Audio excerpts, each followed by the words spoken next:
The sky above the colony glowed in a sickly orange. Smoke drifted across the horizon, carrying the heavy scent of burnt metal and ash. The alien city of Zorath lay in ruins, its proud towers twisted into strange shapes, the streets empty except for the occasional drifting debris.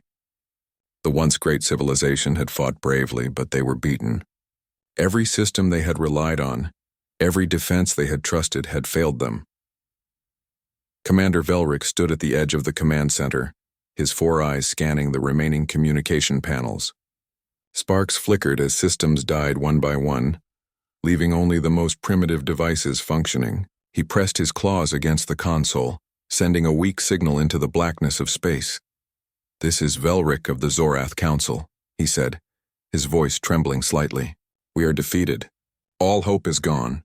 If there is any being who can hear this, we ask for help. Any kind of help." The message was simple, desperate, and meant for one listener: a human. Humans had become legends across the galaxies. Even the most advanced empires whispered their stories in fear and respect. Known for surviving impossible odds, humans had faced worlds like Zorath and emerged stronger. And now, in the final hours, the Zorath Council reached out to them. Velric paused, listening to the faint feedback from the transmission. Every moment the alien race waited felt like a lifetime. Outside, the sounds of destruction continued, the distant crack of falling buildings, the low hum of their own failing energy grids. He turned to his aide, a younger Zorathian named Lyra, whose wings drooped with exhaustion. "Do you think they will answer?" he asked quietly. Lyra shook her head, her bioluminescent markings flickering faintly in the dim light. "I don't know, Commander. Humans are unpredictable. Sometimes they help, sometimes they do not. But we have no one else. They are our only chance." Velric nodded grimly.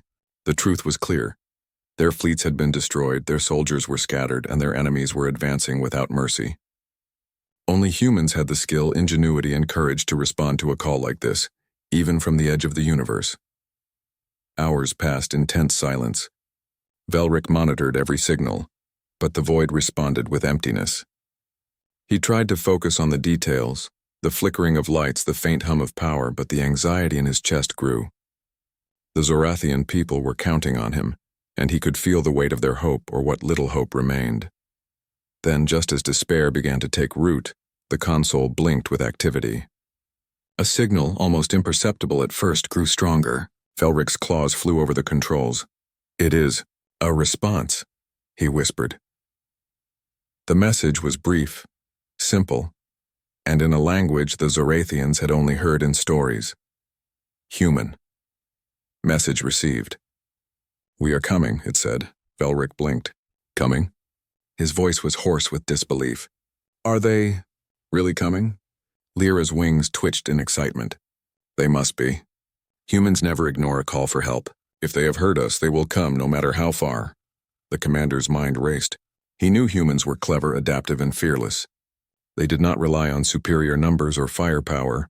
They relied on their instincts, their resourcefulness, and their stubborn refusal to accept defeat. If a human force arrived, it might be the only thing capable of turning the tide.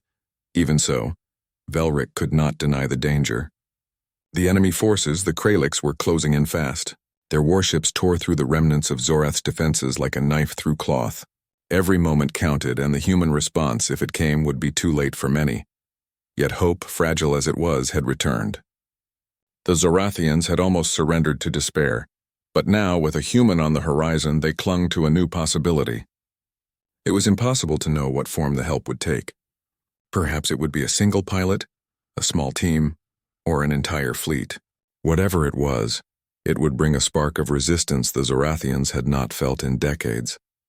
Velric straightened, his chest swelling slightly with renewed determination.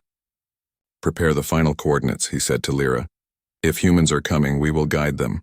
We must survive long enough for them to reach us." Lyra nodded and activated the remaining guidance systems, sending out the last coordinates of the Zorathian capital. As the transmission repeated across space, a strange feeling settled over the command center. For the first time in what felt like an eternity, the aliens allowed themselves to imagine something they had thought impossible: survival. Far beyond the reach of Zorath's ruined city, a human listening post intercepted the faint signal, Somewhere across the endless expanse, a human mind, untested by this war but full of courage, received the message and understood the call. The final hope of an entire civilization now rested in the hands of one species, the humans. And for the first time since the battle began, Velric dared to believe that hope had not completely vanished. Far beyond Zorath, in the quiet of a human outpost, Lieutenant Kara Wynn stared at the flickering console. The message was weak, almost swallowed by the vastness of space, but unmistakable. The alien language translated quickly in the human system, and the words struck her like a shock. They are defeated. All hope is gone. If anyone can help, we ask for it. Kara read aloud, her voice steady despite the adrenaline coursing through her. She had heard stories of the Zorathians. They were proud, skilled, and advanced. But even the strongest civilizations could fall, and now they were reaching out to humans, their last hope. Captain Elias Drayton, the commanding officer of the outpost, leaned over her shoulder. This is serious. Do you see the coordinates? He tapped the screen. They're on the edge of the Arcturus sector. Their planet is almost entirely compromised, Kara nodded. We can't ignore this. Humans have never turned away from a call like this. Drayton's expression was grim but resolute. Prepare a strike team. We may not have their full fleet, but we have speed, strategy, and determination. It is enough. The human ship Resolute roared to life. Its engines flared as it tore through the void at speeds that would make most alien vessels pale in comparison. On board, every crew member felt the tension. They were heading toward an almost lost civilization with little information and even less time. Meanwhile, on Zorath, Commander Velric and Lyra watched the skies through broken windows. Small blips began appearing on the old radar. At first, they thought it was a malfunction, but the patterns were too precise, too deliberate. They're coming, Lyra whispered, her wings twitching with cautious hope. Velric did not respond immediately. His instincts screamed that this could be a trap, but his heart refused to dwell on that. The humans were legendary for their courage. If anyone could face the Kralix and survive, it was them. The first human scout ships arrived silently, gliding past the ruined defenses without warning. They carried no banners, no sounds of war, only precision and intent. Velric could hardly believe his eyes. He had only heard tales of humans acting this way, calm, calculating, and fearless, even when the odds were impossibly against them.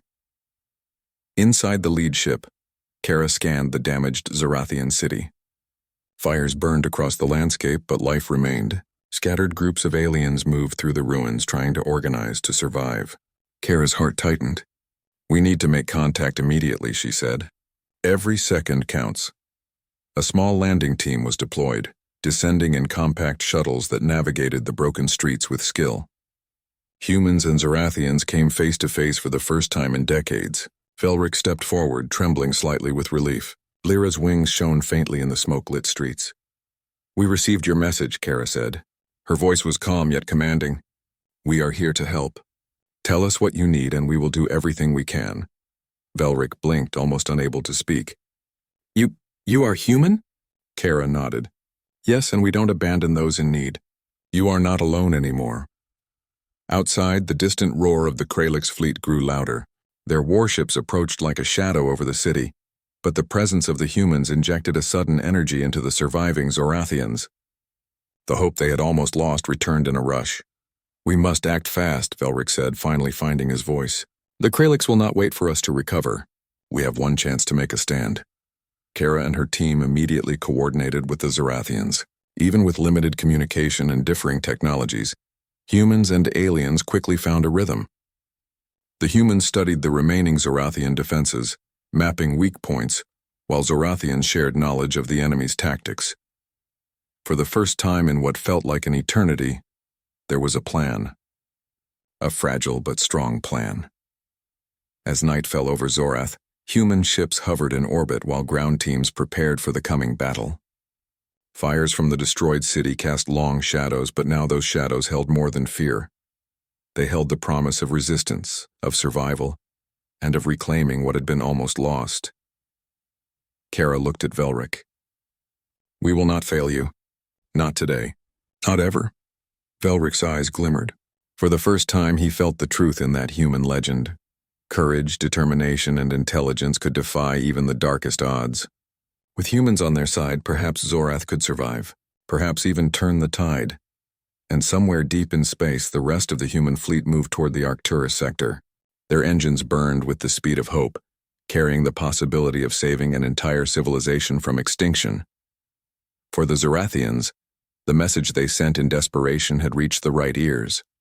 All hope was not gone. Humans had answered, and the fight to reclaim their world, to survive against impossible odds, had just begun.